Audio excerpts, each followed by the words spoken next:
Hi guys, ಇವಾಗ ನಾವು Jatayu earth ಸೆಂಟರ್ಗೆ ಬಂದಿದ್ದೀವಿ. ಒಳಗಡೆ ಹೋಗಬೇಕು. ವೆಹಿಕಲ್ಗಳಿಗೂ ಕೂಡ ಎಂಟ್ರೆನ್ಸ್ನಲ್ಲೇ ಟಿಕೆಟ್ನ ತೊಗೋಬೇಕು. ಟಿಕೆಟ್ನ ತೊಗೊಂಡು ಇವಾಗ ನಾವು ಒಳಗಡೆ ಹೋಗ್ತಾ ಇದ್ದೀವಿ. ಹಾಗೆ ನಾನು ನನ್ನ ಒಂದು ಯೂಟ್ಯೂಬ್ ಚಾನಲ್ನಲ್ಲಿ ವಾರ್ಕಳದು ಮೊದಲನೇ ದಿನದ್ದು ಒಂದು ವಿಡಿಯೋ ಕೂಡ ಅಪ್ಲೋಡ್ ಮಾಡಿದ್ದೀನಿ. ಫಸ್ಟ್ ಡೇ ನಾವು ಯಾವ್ಯಾವುದು ಪ್ಲೇಸಸ್ಗೆ ಹೋಗಿದ್ವಿ ಅಂತ. ನಾವು ವಾರ್ಕಳಗೆ ಬಂದು ವಾರ್ಕಳದಿಂದ ನಾನು ಫಸ್ಟೇ ಹೇಳಿದ್ದೆ ವೆಹಿಕಲ್ ಮಾಡ್ಕೊಂಡಿದ್ದೀವಿ ಅಂತ ಹೇಳಿ ರೆಡಿಯಾಗಿ ಅನಂತ ಪದ್ಮನಾಭ ಟೆಂಪಲ್ ನೋಡಿಕೊಂಡು ತಿರುವನಂತಪುರಮಲ್ಲಿ ಕೆಲವೊಂದು ಪ್ಲೇಸಸ್ಗಳನ್ನ ನೋಡಿಕೊಂಡು ನೈಟು ಮತ್ತೆ ನಾವು ವಾರ್ಕಳಗೆ ಬಂದು ಉಳ್ಕೊಂಡ್ವಿ. ಹಾಗೆ ಬೆಳಗ್ಗೆ ಬೇಗನೆ ಎದ್ದು ಅಲ್ಲೇ ಹತ್ತಿರದಲ್ಲಿರುವಂತಹ ಪಾಪನಾಶಕಂ ಬೀಚ್ಗೆ ಹೋಗಿ ಅಲ್ಲಿಂದ ಜನಾರ್ದನ ಸ್ವಾಮಿ ಟೆಂಪಲ್ನ ನೋಡಿಕೊಂಡು ಇವಾಗ ಜಟಾಯು ಅರ್ತ್ ಸೆಂಟರ್ಗೆ ಬಂದಿದ್ದೀವಿ. ಚೇತನ್ ಟಿಕೆಟ್ ತೊಗೊಬರಕ್ಕೆ ಹೋಗ್ತಾ ಇದ್ದಾರೆ. ಇಲ್ಲಿ ಸ್ಟೆಪ್ಸ್ಗಳು ಇದೆ, ಹಾಗೆಯೇ ಕೇಬಲ್ ಕಾರು ಕೂಡ ಇದೆ. ಯಾರಾದ್ರೂ ಕೇಬಲ್ ಕಾರಲ್ಲಿ ಹೋಗೋಕ್ಕೆ ಇಷ್ಟ ಇಲ್ಲ ಅಂದರೆ ಸ್ಟೆಪ್ಸ್ ಹತ್ಕೊಂಡು ಹೋಗ್ಬೋದು. ಎಂಟ್ರೆನ್ಸ್ನಲ್ಲಿ ನಾವು 250 ರೂಪಾಯಿ ಕೊಟ್ಟು ಟಿಕೆಟ್ನ ತೊಗೊಂಡ್ವಿ. ಟಿಕೆಟ್ನ ತೊಗೊಂಡು ಒಳಗಡೆ ಹೋದರೆ ಅಲ್ಲಿ 300 ರೂಪೀಸ್ ಕೊಟ್ಟು ಮತ್ತೆ ಟಿಕೆಟ್ನ ತೊಗೋಬೇಕು ಕೇಬಲ್ ಕಾರಲ್ಲಿ ಹೋಗೋದಕ್ಕೆ. ಹಾಗೆ ಸ್ಟೆಪ್ಸ್ ಹತ್ತೋದಕ್ಕೂ ಕೂಡ ನಾವು ಟಿಕೆಟ್ನ ತೊಗೋಬೇಕು. ಟಿಕೆಟ್ ತೊಗೊಂಡಾಯ್ತು. ಇವಾಗ ಅಲ್ಲಿ ಚೆಕ್ಕಿಂಗ್ ಎಲ್ಲ ಮಾಡಿದ್ರು. ವಾಟರ್ ಬಾಟಲ್ ಆಗಿರ್ಬೋದು, ಫುಡ್ ಐಟಮ್ಸ್ ಏನು ತೊಗೊಬರ್ಬೇಡಿ ಅಂತ. ನಾವು ಫಸ್ಟೇ ವಿಡಿಯೋ ನೋಡಿರೋದ್ರಿಂದಾಗಿ ಏನೂ ತರಲಿಲ್ಲ, ಎಲ್ಲ ವೆಹಿಕಲಲ್ಲಿ ಇಟ್ಟು ಇವಾಗ ಕೇಬಲ್ ಕಾರ್ ಹತ್ರ ಹೋಗ್ತಾ ಇದ್ದೀವಿ. ಇಲ್ಲೂ ಕೂಡ ಚೆಕ್ಕಿಂಗ್ ಇದೆ.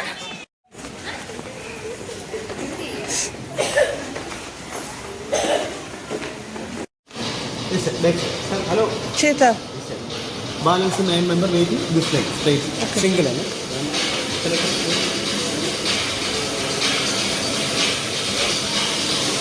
ಜಟಾಯುದು ಟೈಮಿಂಗ್ಸ್ ಬಂದು ಬೆಳಗ್ಗೆ 9:30ಯಿಂದ ಸಾಯಂಕಾಲ 5 ಗಂಟೆವರೆಗೂ ಕೂಡ ಓಪನ್ ಇರುತ್ತೆ. ಒಬ್ರಿಗೆ ಎಂಟ್ರಿ ಟಿಕೆಟ್ ಬಂದು 550 ರೂಪಾಯಿ ಆಗುತ್ತೆ. ಹಾಗೆ ಮಕ್ಳಿಗೂ ಕೂಡ ನಾವು ಫುಲ್ ಟಿಕೆಟ್ನ ತೊಗೊಳ್ಳೇಬೇಕು. ನೀವೇನಾದ್ರೂ ಅಂದರೆ ಕೇಬಲ್ ಕಾರಲ್ಲಿ ಹೋಗೋಕ್ಕೆ ಇಷ್ಟ ಇಲ್ಲ ಅಂತ ಅಂದರೆ 300 ರೂಪೀಸ್ನ ಕೊಟ್ಟು ಸ್ಟೆಪ್ಸ್ ಹತ್ಕೊಂಡು ಹೋಗ್ಬೋದು. ಹಾಗೆ ನೋಡಿ ಕೇಬಲ್ ಕಾರ್ಗಳೆಲ್ಲ ಸ್ಲೋ ಆಗಿ ಬರ್ತಾ ಇದೆ. ನಾನು ಫಸ್ಟ್ ಟೈಮ್ ಕೇಬಲ್ ಕಾರಲ್ಲಿ ಹೋಗ್ತಾ ಇರೋದು. ತುಂಬಾ ಖುಷಿ ಇದೆ ಯಾವ ರೀತಿ ಇರುತ್ತೆ ಏನು ಅಂತ ಹೇಳಿ. ಹಾಗೆಯೇ ಇವಾಗ ಸಮ್ಮರ್ ಆಗಿರೋದ್ರಿಂದ ತುಂಬ ರಶ್ ಇದೆ, ಹಾಗೆ ತುಂಬಾ ಬಿಸಿಲಿದೆ. ನಾನು ಫಸ್ಟೇ ಹೇಳ್ದಂಗೆ ಒಂದು 2-3 ಕಡೆ ತುಂಬಾ ಬ್ಯಾಗೆಲ್ಲ ಚೆಕ್ ಮಾಡ್ತಾರೆ. ಯಾವುದೇ ಥರ ಬಿಸ್ಕೆಟ್ಸ್ ಆಗಿರ್ಬೋದು, ನೀರು ಬಾಟಲ್ ಏನು ಕೂಡ ತರಬಾರ್ದು. ಮಿಸ್ಸಾಗಿ ಏನಾದರೂ ನೀವು ತೊಗೊಂಡೋಗಿ ಅಲ್ಲಿ ಸಿಗಾಕೊಂಡ್ರೆ ಫೈನ್ ಕಟ್ಟಬೇಕಾಗುತ್ತೆ. ಹಾಗಾಗಿ ನೀವು ಆದಷ್ಟು ನೀರು ಬಾಟಲ್ಸು ಮತ್ತು ಸ್ನ್ಯಾಕ್ಸ್ ಎಲ್ಲನೂ ಕೂಡ ಕಾರಲ್ಲೇ ಇಟ್ಟು ಬನ್ನಿ. ನೋಡಿ ಕೇಬಲ್ ಕಾರ ಎಷ್ಟು ನಿಧಾನಕ್ಕೆ ಬರ್ತಿದೆ ಅಂತ ಹೇಳಿ. ಅದು ಸ್ಲೋ ಆಗಿ ಮೂವ್ ಆಗ್ತಾ ಇರುತ್ತೆ. ಆವಾಗಲೇ ನಾವು ಹತ್ಕೋಬೇಕು ಮತ್ತು ಇಳಿಬೇಕು. ಅದು ಸ್ಟಾಪ್ ಮಾಡಲ್ಲ. ನಿಧಾನಕ್ಕೆ ಇಲ್ಲಿ ಎಷ್ಟು ಸ್ಲೋ ಆಗಿ ಬರ್ತಿದೆ ನೋಡಿ. ಎಲ್ಲರೂ ಇಳ್ಕೊಂಡು ಹೋಗ್ತಾ ಇದ್ದಾರೆ. ವಾರದಲ್ಲಿ ಒಂದು ದಿನ ಕೇಬಲ್ ಕಾರ್ಗಳು ಇರಲ್ಲ, ಸ್ಟಾಪ್ ಮಾಡಿರ್ತಾರೆ. ಅವತ್ತು ಯಾರೇ ಬಂದ್ರೂ ಸ್ಟೆಪ್ಸ್ ಹತ್ಕೊಂಡೇ ಹೋಗಬೇಕು. ಹಾಗೆಯೇ ತುಂಬ ಮಳೆ ಬರ್ತಿದೆ, ಗಾಳಿ ಇದೆ ಅಂದಾಗಲೂ ಕೂಡ ಕೇಬಲ್ ಕಾರ್ಗಳು ಅವೈಲಬಲ್ ಇರಲ್ಲ. ಆವಾಗಲೂ ಅಷ್ಟೇ ಸ್ಟೆಪ್ಸ್ ಹತ್ಕೊಂಡು ಹೋಗಬೇಕು. ನಾವು ಹೋಗಿದ್ದು ಸಮ್ಮರಲ್ಲಿ ಆಗಿರೋದ್ರಿಂದ ತುಂಬಾ ಬಿಸಿಲಿತ್ತು, ಯಾವುದೇ ಥರ ಮಳೆ ಗಾಳಿ ಏನೂ ಇರಲಿಲ್ಲ. ಹಾಗಾಗಿ ನಾವು ಕೇಬಲ್ ಕಾರಲ್ಲೇ ಹೋದ್ವಿ. ತುಂಬಾ ರಶ್ ಇತ್ತು. ಒಂದು ಅರ್ಧ ಗಂಟೆ ಕ್ಯೂ ಅಲ್ಲಿ ನಿಂತಿದ್ವಿ. ಆನಂತರ ನಾವು ಇವಾಗ ಕೇಬಲ್ ಕಾರಲ್ಲಿ ಹೋಗ್ತಾ ಇದ್ದೀವಿ. ಕೆಳಗಡೆ ಎಲ್ಲ ವ್ಯೂ ಎಲ್ಲ ತುಂಬಾ ಚೆನ್ನಾಗಿ ಕಾಣಿಸ್ತಾ ಇದೆ. ನೋಡಿ ಯಾವ ರೀತಿ ಕಾಣಿಸ್ತಾ ಇದೆ ಅಂತ ಹೇಳಿ. ಹಾಗೆ ಪಕ್ಕದಲ್ಲಿ ಎಲಿಪ್ಯಾಡ್ ಕೂಡ ಇದೆ. ಯಾರಾದರೂ ಹೆಲಿಕಾಪ್ಟ್ರಲ್ಲಿ ಬಂದರೆ VIP ಗಳು ಅವರು ಕೂಡ ಅಲ್ಲಿ ಇಳ್ಕೊಂಡು ವೆಹಿಕಲಲ್ಲಿ ಅಂದರೆ ವೆಹಿಕಲ್ ಮೇಲಕ್ಕೆ ಹೋಗಲ್ಲ, ಕೇಬಲ್ ಕಾರಲ್ಲೇ ಅವರು ಜಟಾಯು ನೋಡೋದಕ್ಕೆ ಬರ್ಬೋದು. ಹಾಗೆಯೇ ಪಕ್ಕದಲ್ಲಿ ಸ್ಟೆಪ್ಸ್ಗಳಿದೆ ನೋಡಿ. 880 ಏನೋ ಸ್ಟೆಪ್ಸ್ಗಳಿದೆ ಅಂತ ಹೇಳಿದ್ರು. ಅಂದರೆ ಸ್ವಲ್ಪ ಸ್ಟೆಪ್ಸ್ ಇದೆ, ಇನ್ನು ಸ್ವಲ್ಪ ಹಾಗೆಯೇ ಒಂಥರ ನೈಸ್ಗೆ ಬಂಡೆ ಥರ ಇದೆ, ಅದನ್ನು ನಡ್ಕೊಂಡು ಹೋಗಬೇಕು. ಇವಾಗಂತೂ ಬಿಸಿಲು, ಸ್ಟೆಪ್ಸ್ ಹತ್ತಕ್ಕಾಗಲ್ಲ. ಜಟಾಯುನ ನೋಡಿದ ತಕ್ಷಣ ಎಲ್ರಿಗೂ ನೆನಪಾಗದೆ ರಾಮಾಯಣದಲ್ಲಿ ಜಟಾಯುದು ತನ್ನದೇ ಆದ ಒಂದು ಪಾತ್ರ ಕೂಡ ಇದೆ. ಏನಪ್ಪ ಅಂತ ಅಂದರೆ ರಾಮ, ಲಕ್ಷ್ಮಣ, ಸೀತೆ 14 ವರ್ಷ ವನವಾಸಕ್ಕೆ ಹೋಗಿರ್ತಾರೆ. ಆ ಸಂದರ್ಭದಲ್ಲಿ ಸೀತಾಮಾತೆಗೆ ಒಂದು ಸುಂದರವಾದ ಜಿಂಕೆ ಕಾಣಿಸ್ಕೊಳ್ಳುತ್ತೆ. ಆ ಜಿಂಕೆ ಬೇಕು ಅಂತ ಅವರು ರಾಮನ ಹತ್ರ ಹೋಗಿ ಕೇಳ್ತಾರೆ. ಸರಿ ಅಂತ ಹೇಳಿ ರಾಮ ಸೀತೆನ ಅಲ್ಲೇ ಬಿಟ್ಟು ಅವರು ಜಿಂಕೆನ ಹುಡುಕೊಂಡು ಹೋಗ್ತಾರೆ. ಆ ಸಂದರ್ಭದಲ್ಲಿ ರಾವಣ ಭಿಕ್ಷುಕನ ವೇಷದಲ್ಲಿ ಬಂದು ಸೀತಾಮಾತೆನ ತನ್ನ ಪುಷ್ಪಕ ವಿಮಾನದಲ್ಲಿ ಅಪಹರಿಸ್ಕೊಂಡು ಹೋಗ್ತಾ ಇರ್ತಾರೆ. ಆವಾಗ ಸೀತಾಮಾತೆಯ ಸಹಾಯಕ್ಕೆ ಬರದೆ ಈ ಜಟಾಯು ಬಂದು ರಾವಣನ ಜೊತೆ ಯುದ್ಧ ಮಾಡೋದಕ್ಕೆ ಸ್ಟಾರ್ಟ್ ಮಾಡುತ್ತೆ. ಆದರೆ ರಾವಣ ಏನು ಮಾಡ್ತಾನೆ ಅಂದರೆ ತನ್ನ ಕತ್ತಿಯಿಂದ ಜಟಾಯುದು ರೆಕ್ಕೆನ ಕತ್ತರಿಸಾಕ್ತಾನೆ. ಕತ್ತರಿಸಾದ ತಕ್ಷಣ ಅದು ಆಕಾಶದಿಂದ ಭೂಮಿಗೆ ಬಂದು ಬಿದ್ದಂತಹ ಸ್ಥಳನೇ ಇದು. ಅದು ಬಿದ್ದರೂ ಕೂಡ ಸಾಯಲ್ಲ. ರಾಮ ಬರೋ ತನಕ ಬದುಕಿದ್ದು. ರಾಮ ಬಂದ ಮೇಲೆ ಹೇಳುತ್ತೆ, ಹಿಂಗೆ ಸೀತಾಮಾತೆನ ರಾವಣ ಅಪಹರಿಸ್ಕೊಂಡೋದ ಅಂತ ಹೇಳಿ ಜಟಾಯು ಸಾವನ್ನಪ್ಪುತ್ತೆ. ಇದು ಪ್ರಪಂಚದ ಅತಿ ದೊಡ್ಡ ಬರ್ಡ್ ಸ್ಕಲ್ಪ್ಚರ್. ಹಾಗೆಯೇ ಈ ಒಂದು ಸ್ಟ್ಯಾಚು ಬಂದು 200 ಅಡಿ ಉದ್ದ, 70 ಅಡಿ ಎತ್ತರ ಇದೆ. ಹಾಗೆ ಸ್ವಲ್ಪ ಮುಂದೆ ಬಂದರೆ ಇಲ್ಲಿ ನೀವು ನೋಡ್ಬೋದು ಗ್ಲಾಸ್ ಎಲ್ಲ ಹಾಕಿದ್ದಾರೆ. ಇಲ್ಲೆಲ್ಲ ನಿಂತ್ಕೊಂಡು ಕೆಳಗಡೆದು ವ್ಯೂ ಎಲ್ಲ ನೋಡ್ಬೋದು. ಹಾಗೆ ಇನ್ನೊಂದು ವಿಶೇಷ ಏನಪ್ಪ ಅಂತ ಅಂದರೆ ಜಟಾಯುದು ಒಂದು ಕಣ್ಣಲ್ಲಿ ಸನ್ರೈಸ್ನ ನೋಡ್ಬೋದು, ಹಾಗೆ ಇನ್ನೊಂದು ಕಣ್ಣಲ್ಲಿ ಸನ್ಸೆಟ್ನ ನೋಡ್ಬೋದು. ಇದು ಕೂಡ ಒಂದು ವಿಶೇಷ ಅಂತಲೇ ಹೇಳ್ಬೋದು. ನಾವು ಇವಾಗ ಸ್ವಲ್ಪ ಮುಂದೆ ಹೋದರೆ ರಾಮನ ದೇವಸ್ಥಾನ ಕೂಡ ಇದೆ. ಅಲ್ಲಿ ಏನು ವಿಶೇಷ ಅಂತ ಅಂದರೆ ರಾಮಂದು ವಿಗ್ರಹಗಳಿರ್ಬೋದು ಎಲ್ಲನೂ ಕೂಡ ಗ್ಲಾಸಲ್ಲಿ ಇಟ್ಟಿದ್ದಾರೆ. ಹಾಗಾಗಿ ಗ್ಲಾಸ್ ಹತ್ರ ಝೂಮ್ ಮಾಡಿ ತೋರಿಸಿದ್ರು ಕೂಡ ಕಾಣಿಸ್ತಾ ಇಲ್ಲ. ಅವರು ದೇವಸ್ಥಾನದ ಹತ್ರ ಹೋಗ್ತಿರ್ಬೇಕಾದ್ರೇ ಹೇಳಿದ್ರು ವೀಡಿಯೋಸ್ ಮಾಡ್ಕೊಳ್ಳೋ ಹಾಗಿಲ್ಲ ಅಂತ ಹೇಳಿ. ಹಾಗಾಗಿ ನಾನು ವೀಡಿಯೋಸ್ ಮಾಡ್ಕೊಳ್ಳಿಲ್ಲ. ದೂರದಲ್ಲೇ ಸ್ವಲ್ಪ ದೇವಸ್ಥಾನನ ತೋರಿಸಿದ್ದೀನಿ. ಹಾಗೆ ಪಕ್ಕದಲ್ಲಿ ರಾಮಂದು ಅಂದರೆ ಹೆಜ್ಜೆ ಗುರುತು ಕೂಡ ಇದೆ. ನೋಡಿ ಯಾವ ರೀತಿ ಇದೆ ಅಂತ ಹೇಳಿ. ಈ ಥರ ಹೆಜ್ಜೆ ಗುರುತು ಕೂಡ ಇದೆ. ಇಲ್ಲೂ ಕೂಡ ಗ್ಲಾಸ್ ಫಿಟ್ ಮಾಡಿಬಿಟ್ಟಿದ್ದಾರೆ. ಹಾಗಾಗಿ ದೂರದಿಂದನೇ ವೀಡಿಯೋಸ್ನ ಮಾಡ್ಕೋಬೇಕು. ಒಟ್ನಲ್ಲಂತೂ ಜಟಾಯು ತುಂಬಾ ಚೆನ್ನಾಗಿದೆ. ಯಾರಾದರೂ ನೆಕ್ಸ್ಟ್ ಟೈಮ್ ಪ್ಲ್ಯಾನ್ ಮಾಡ್ತಾಯಿದ್ರೆ ಮಿಸ್ ಮಾಡದೆ ಕೇರಳಗೆ ಹೋದಾಗ ಈ ಜಟಾಯು ಅರ್ತ್ ಸೆಂಟರ್ಗೆ ಹೋಗಿ ನೋಡ್ಕೊಂಡು ಬನ್ನಿ.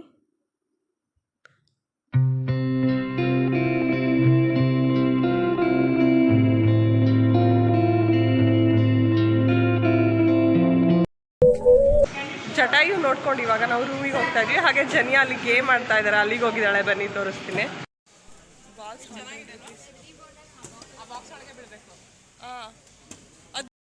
ಜನ್ಯ ಗೇಮ್ ಆಟ ಆಡಲ್ಲ, ನಂಗೆ ಇಷ್ಟ ಇಲ್ಲ ಅಂತ ಅಂದ್ಲು. ಸರಿ ಅಂತ ಹೇಳಿ ನಾವು ಊಟ ಮಾಡಿಕೊಂಡು ಅವಳಿಗೆ ಐಸ್ ಕ್ರೀಮ್ ಎಲ್ಲ ಕೊಡಿಸ್ಕೊಂಡು ರೂಮ್ಗೆ ಹೋಗಿ ಸ್ವಲ್ಪ ಹೊತ್ತು ರೆಸ್ಟ್ ಮಾಡಿ ಮತ್ತೆ ಇನ್ನೊಂದು ಪ್ಲೇಸ್ಗೆ ಹೋದ್ವಿ.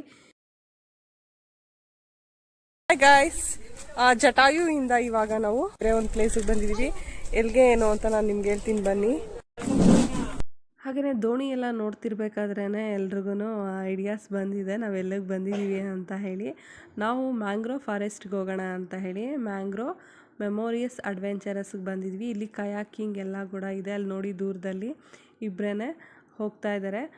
ನಮಗೆ ಅಂದರೆ ನಾವು ಇಬ್ಬರೇ ಹೋಗೋದು ಅಂದರೆ ತುಂಬ ಕಷ್ಟ ಆಗುತ್ತೆ. ಜನಿಗೆ ಕೂರಿಸ್ಕೊಂಡು ನಾವೇನೇ ಕೈಯಲ್ಲಿ ಹಿಂಗೆಲ್ಲ ಮಾಡ್ಕೊಂಡು ಹೋಗ್ಬೇಕಂತ ಅಂದರೆ ಕೈ ನೋವು ಬರುತ್ತೆ. ಹಾಗಾಗಿ ಬೇಡ, ದೋಣಿನಲ್ಲೇ ಒಂದು ರೌಂಡ್ ಹೋಗೋಣ ಅಂತ ಹೇಳಿ ಚೇತನ್ ಮಾತಾಡ್ತಾ ಇದ್ದಾರೆ. ಒಬ್ರಿಗೆ 500 ರೂಪಾಯಿ ಹೇಳಿದ್ರು.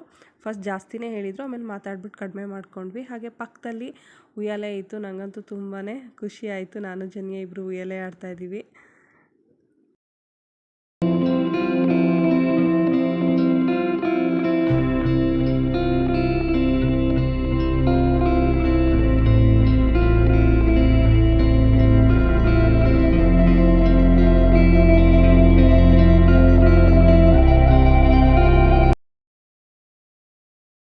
ದೋಣಿನಲ್ಲಿ ಕೂರಿಸ್ಬೇಕಾದ್ರೆ ಸ್ವಲ್ಪ ಸಣ್ಣ ಇರೋರು ದಪ್ಪ ಇರೋರು ಇಬ್ಬರೂ ಬ್ಯಾಲೆನ್ಸ್ ಮಾಡಿ ಕೂರಿಸ್ತಾಯಿದ್ರು. ಹಾಗೆಯೇ ಚೇತನ್ ಪಕ್ಕ ಒಬ್ರು ಅಕ್ಕ ಕೂತಿದ್ರು.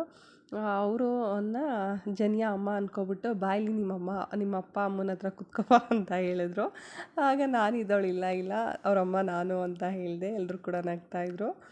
ಹಾಗೆಯೇ ಅಲ್ಲಿ ಅಂದರೆ ದೋಣಿನಲ್ಲಿ ಕುತ್ಕೋಬೇಕಾದ್ರೆ ದಪ್ಪ ಇರೋರು ಇರ್ಬೋದು, ಸಣ್ಣ ಇರೋರು ಇಬ್ಬರೂ ಬ್ಯಾಲೆನ್ಸ್ ಮಾಡಿ ಕೂರಿಸ್ಬೇಕು. ಇಲ್ಲ ಅಂದರೆ ದೋಣಿ ದಬಾಕೋಬಿಡುತ್ತೆ. ಹಾಗಾಗಿ ಅವ್ರು ಕೂತ್ಕೊಂಡಾಗಲೇ ಹೇಳ್ತಾಯಿದ್ರು ಅಳ್ಳಾಡೋದಿರ್ಬೋದು, ನೀರೆಲ್ಲ ಮುಟ್ಟೋದೆಲ್ಲ ಮಾಡಬೇಡಿ ಅಂತ ಹೇಳ್ತಾಯಿದ್ರು. ಅದು ಸ್ವಲ್ಪ ಅಂದರೆ ಅದನ್ನು ದೋಣಿನ ಸ್ವಲ್ಪ ಟರ್ನ್ ಮಾಡಬೇಕಾದ್ರೆಲ್ಲ ಕಷ್ಟ ಆಗುತ್ತೆ ಅಂತ ಹೇಳಿ ನಾವು ಇವಾಗ ಮ್ಯಾಂಗ್ರೋವ್ ಫಾರೆಸ್ಟ್ ಒಳಗಡೆ ಹೋಗ್ತಾ ಇದ್ದೀವಿ. ನೋಡಿ ಯಾವ ರೀತಿ ಇದೆ ಅಂತ ಹೇಳಿ. ನನಗೆ ಆ ಫಾರೆಸ್ಟ್ ಎಲ್ಲ ನೋಡಿ ತುಂಬಾ ಖುಷಿ ಆಯಿತು. ನೀರು ಕೂಡ ತುಂಬಾ ಚೆನ್ನಾಗಿದೆ. ಅಲ್ಲಿ ನೋಡ್ಬೋದು ನೀವು ದೋಣಿನಲ್ಲೇ ಎಳ್ನೀರು ಇರ್ಬೋದು, ಹಾಗೆ ಮ್ಯಾಗಿ ಎಲ್ಲ ಕೂಡ ಮಾರ್ತಾ ಇದ್ದಾರೆ ಅಲ್ಲಲ್ಲೇ ದೋಣಿಗಳನ್ನ ನಿಲ್ಲಿಸ್ಕೊಂಡು.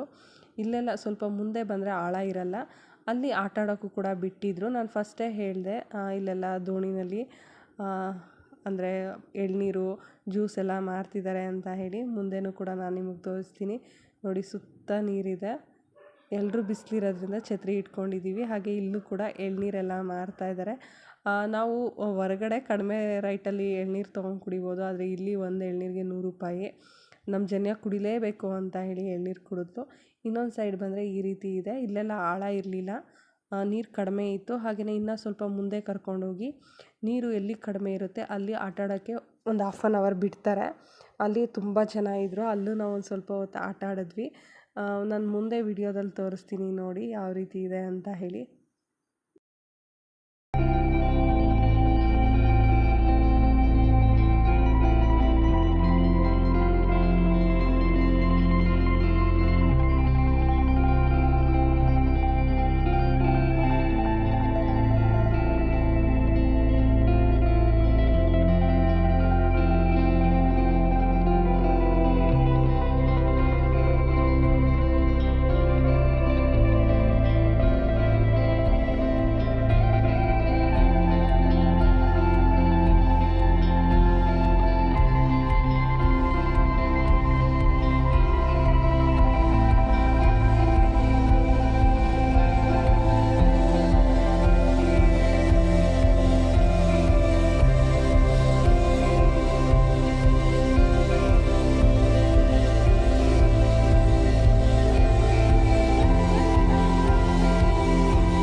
ಇವಾಗ ನಾವು ದೋಣಿನಲ್ಲಿ ಒಂದು ರೌಂಡ್ ಬಂದು ಅಲ್ಲೂ ನೀರಲ್ಲೆಲ್ಲ ಆಟ ಆಡಿಕೊಂಡು ಇವಾಗ ರೂಮ್ಗೆ ಹೋಗ್ತಾ ಇದ್ದೀವಿ.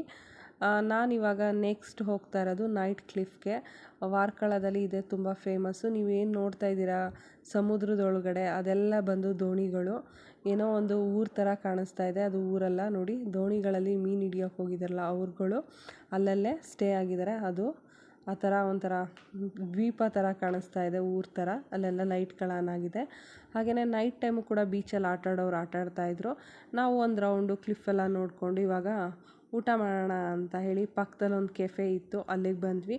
ಇಲ್ಲಿ ಹೋಟೆಲ್ಗಿಂತ ಜಾಸ್ತಿ ಕೆಫೆಗಳೇ ಜಾಸ್ತಿ ಇದೆ. ನಾವು ಇಲ್ಲಿ ಬಿರಿಯಾನಿ ಚಿಕನ್ ಐಟಮ್ಸೇ ತೊಗೊಂಡಿದ್ದು. ಅಮ್ಮ ಫಿಶ್ ಅಂತ ಹೇಳಿದ್ರು, ಹಂಗಾಗಿ ಒಂದು ಫಿಶ್ ತೊಗೊಂಡ್ವಿ. ನಾನು ಜಾಸ್ತಿ ಊಟ ಮಾಡೋದನ್ನೆಲ್ಲ ಫುಡ್ದೆಲ್ಲ ವೀಡಿಯೋಸ್ ಮಾಡ್ಕೊಳ್ಳಿಲ್ಲ. ಜೆನ್ನಿಂಗ್ ಈ ಥರ ಹೊರಗಡೆ ಬಂದಾಗ ಫುಡ್ಸ್ ಎಲ್ಲ ತಿನ್ನೋದು ಅಂದರೆ ತುಂಬಾ ಇಷ್ಟ. ಅವಳೇ ಅದು ಬೇಕು ಇದು ಬೇಕು ಅಂತ ಹೇಳಿ ಆರ್ಡ್ರ್ ಮಾಡ್ಕೊಳ್ತಾ ಇದ್ಲು. ನಾನಿವಾಗ ಹಾಗೆಯೇ ನೈಟ್ ಕ್ಲಿಫ್ ಯಾವ ರೀತಿ ಇರುತ್ತೆ ಅಂತ ಸ್ವಲ್ಪ ವೀಡಿಯೋ ಮಾಡ್ಕೊಂಡಿರೋದನ್ನ ನಾನು ನಿಮಗೆ ತೋರಿಸ್ತಾ ಇದ್ದೀನಿ ನೋಡಿ. ಹಾಗೆಯೇ ನೈಟ್ ಆದ್ರೂ ಸಾಯಂಕಾಲ ಆದ್ರೂ ಬೀಚಲ್ಲಿ ತುಂಬ ಜನ ಇದ್ದಾರೆ. ಹಾಗೆಯೇ ನಾನು ಫಸ್ಟೇ ಹೇಳ್ದಂಗೆ ಕೆಫೆ ಇರ್ಬೋದು ಎಲ್ಲ ಕೂಡ ಜಾಸ್ತಿನೇ ಇದೆ. ಏನೋ ಒಂಥರ ಚೆನ್ನಾಗಿದೆ ನೈಟ್ ಕ್ಲಿಫ್. ಯಾರಾದರೂ ಹೋದರೆ ಹೋಗಿ, ತುಂಬಾ ಚೆನ್ನಾಗಿದೆ. ಇಲ್ಲೆಲ್ಲ ನಾವೇನು ಶಾಪಿಂಗ್ ಮಾಡಲಿಲ್ಲ, ತುಂಬಾ ಜಾಸ್ತಿ ಇದೆ ಪ್ರೈಸಸ್ ಎಲ್ಲ. ನಮ್ಮ ಮೈಸೂರೇ ಬೆಟರು ಅನಿಸುತ್ತೆ. ಹಾಗಾಗಿ ಅಮ್ಮನೂ ಅಷ್ಟೇ ಎಲ್ಲ ಕಡೆ ಒಂದು ರೌಂಡ್ ನೋಡ್ಕೊಂಡು ಬಂದ್ವಿ. ಅಂದರೆ ಜೆನ್ನಿಂಗ್ ಏನಾದ್ರೂ ಡ್ರೆಸ್ ಏನಾದರೂ ಶಾಪಿಂಗ್ ಮಾಡೋಣ ಅಂತ ಹೇಳಿ. ಎಲ್ಲ ಕಾಸ್ಟ್ಲಿ ಇದೆ. ಹಾಗೆ ಬಟ್ಟೆ ಕ್ವಾಲಿಟಿನೂ ಏನೋ ನಮ್ಗೆ ಅಷ್ಟೇನು ಇಷ್ಟ ಆಗಲಿಲ್ಲ. ನಾನು ಎಲ್ಲೇ ಹೋದ್ರೂ ನಮ್ಮ ಮೈಸೂರಲ್ಲೇ ಜಾಸ್ತಿ ಶಾಪಿಂಗ್ ಮಾಡೋಕ್ಕೆ ಇಷ್ಟಪಡೋದು. ಆದರೂ ಅಮ್ಮ ಬಂದಿರೋದೊಂದು ನೆನಪಿಗೆ ಏನಾದರೂ ಒಂದು ತೊಗೊಳ್ಳೋಣ ಜೆನ್ನಿಂಗೆ ಅಂತ ಹೇಳಿದ್ವಿ. ಏನೂ ತೊಗೊಳ್ಳಿಲ್ಲ. ಹಂಗೇ ಒಂದು ಕೆಫೆಗೆ ಹೋಗಿ ನಾವು ಊಟ ಮಾಡ್ಕೊಂಡು ಬಂದ್ವಿ. ಹಾಗೆ ನನ್ನ ಔಟ್ಫಿಟ್ ಬಂದು ಈ ರೀತಿ ಇದೆ. ನಾನು ಕ್ಲಿಫ್ಗೆ ಅಂತಲೇ ಹೇಳಿ ಈ ಡ್ರೆಸ್ನ ತೊಗೊಂಡಿದ್ದು. ನನಗಂತೂ ಈ ಡ್ರೆಸ್ ತುಂಬಾ ಇಷ್ಟ ಆಯಿತು.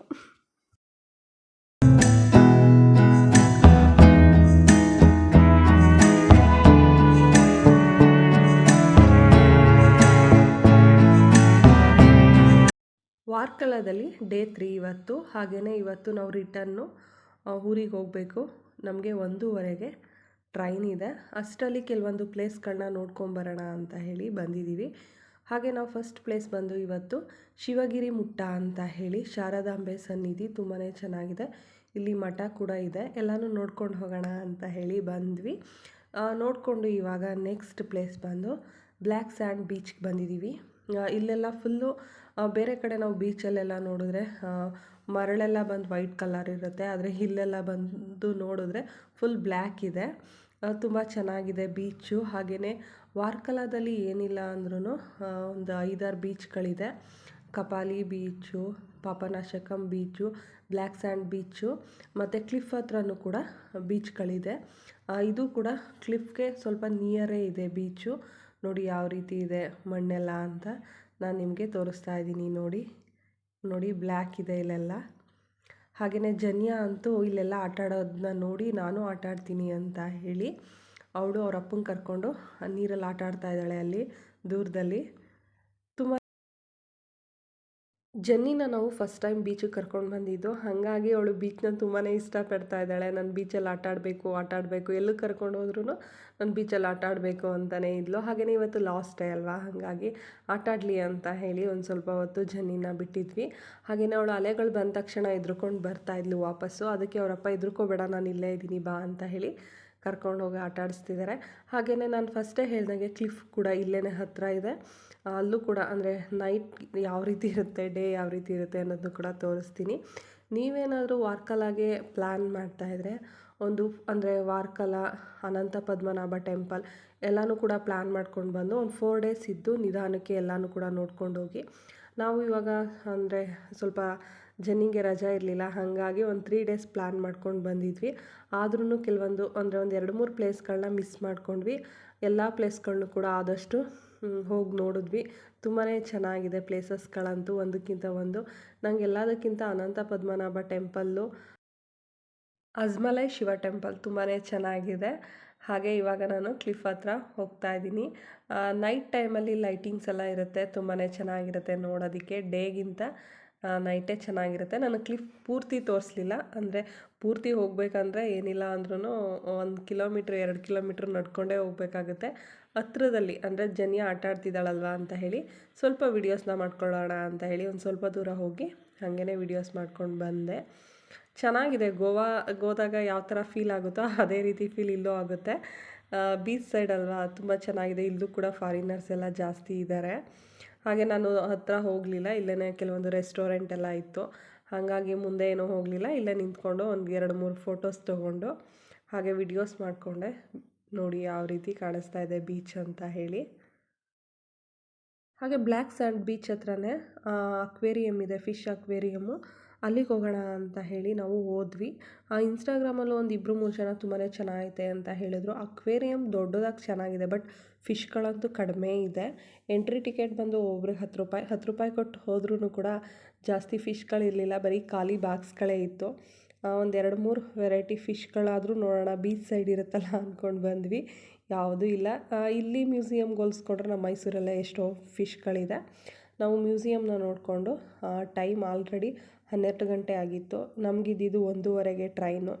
ಇನ್ನು ರೈಲ್ವೆ ಸ್ಟೇಷನ್ಗೆ ಹೋಗೋ ಅಷ್ಟರಲ್ಲಿ ಟೈಮ್ ಆಗಿಬಿಡುತ್ತೆ ಅಂತ ಹೇಳಿ ಹೋಟೆಲ್ಗೆ ಹೋಗಿ ಅಲ್ಲಿ ನಾವು ನೈಟ್ಗೆ ಮತ್ತು ಮಧ್ಯಾಹ್ನಕ್ಕೆ ಫುಡ್ನ ತೊಗೊಂಡು ರೈಲ್ವೆ ಸ್ಟೇಷನ್ಗೆ ಹೋದ್ವಿ. ನೈಟ್ಗೆ ಚಪಾತಿ ತೊಗೊಂಡ್ವಿ, ಮಧ್ಯಾಹ್ನಕ್ಕೆ ಫ್ರೈಡ್ ರೈಸ್ ಈ ಥರದ್ದನ್ನ ತೊಗೊಂಡ್ವಿ. ಹಾಗೆಯೇ ಅಲ್ಲಿ ಫುಡ್ಡೆಲ್ಲ ಪ್ಯಾಕ್ ಮಾಡಿಕೊಂಡು ನಾವು ಹೋಗಿದ್ದು ರೈಲ್ವೆ ಸ್ಟೇಷನ್ಗೆ. ಹಾಗೆಯೇ ಈ ಒಂದು ಬ್ಲಾಗ್ ನಿಮಗೆಲ್ಲ ಇಷ್ಟ ಆಗಿದೆ ಅಂದ್ಕೊಳ್ತೀನಿ. ಇಷ್ಟ ಆಗಿದರೆ ಪ್ಲೀಸ್ ಒಂದು ಲೈಕ್ ಮಾಡಿ, ಹಾಗೆ ನನ್ನ ಚಾನಲ್ನ ಸಬ್ಸ್ಕ್ರೈಬ್ ಮಾಡ್ಕೊಳ್ದೆ ನೋಡ್ತಾ ಇದೆ ಪ್ಲೀಸ್ ಸಬ್ಸ್ಕ್ರೈಬ್ ಮಾಡ್ಕೊಳ್ಳಿ. ಹಾಗೆ ಪಕ್ಕದಲ್ಲಿ ಕಾಣುವಂಥ ಒಂದು ಬೆಲ್ ಐಕನ್ನ ಪ್ರೆಸ್ ಮಾಡೋದ್ರಿಂದ ನೆಕ್ಸ್ಟ್ ನಾನು ಯಾವುದೇ ಒಂದು ವಿಡಿಯೋ ಹಾಕಿದ್ರೂ ಕೂಡ ಅದ್ರ ನೋಟಿಫಿಕೇಷನ್ ನಿಮ್ಗೆ ಬರುತ್ತೆ. ಆವಾಗ ನೀವು ನನ್ನ ಎಲ್ಲ ವೀಡಿಯೋಸ್ನು ನೋಡ್ಬೋದು ಅಂತ ಹೇಳ್ತಾ ಎಲ್ರಿಗೂ ಬಾಯ್.